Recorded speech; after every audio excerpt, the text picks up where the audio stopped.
Alors, une fois que j'ai fait ça, ben oui, donc j'avais fait plusieurs calques de réglage pour le décor. Il faut que je décide, tiens, lequel est le bon. J'enlève l'œil en face de celui-là, je remets l'autre. Et ainsi de suite. J'utilise pas ici la palette composition de calque, j'aurais pu, mais je fais confiance à mon œil pour me montrer quel est finalement ce qui est le plus convaincant. Ben, je pense que je vais prendre le dernier. Donc le premier ici, je ne le garde pas. Enfin, il n'est pas affiché en tout cas. Et alors pour simplifier l'aspect de la palette des calques, on peut faire des groupes. Par exemple, le cheval et son calque de réglage ou ses calques de réglage. Clic, majuscule clic. Je vais les mettre dans un groupe. Donc allez-y, activez les vignettes. Clic, majuscule clic.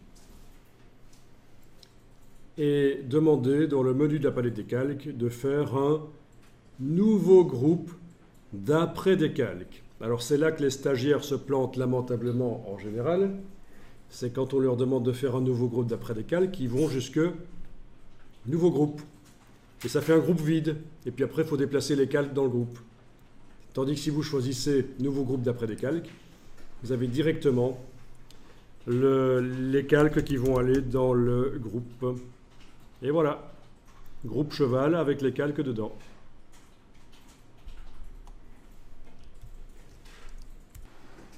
Alors, je vais faire la même chose pour le reste, pour le décor. Regardez, clic, majuscule clic. Donc même le calque de réglage qui n'est pas affiché, je vais le mettre dans le groupe. Et cette fois-ci, je vais utiliser le raccourci.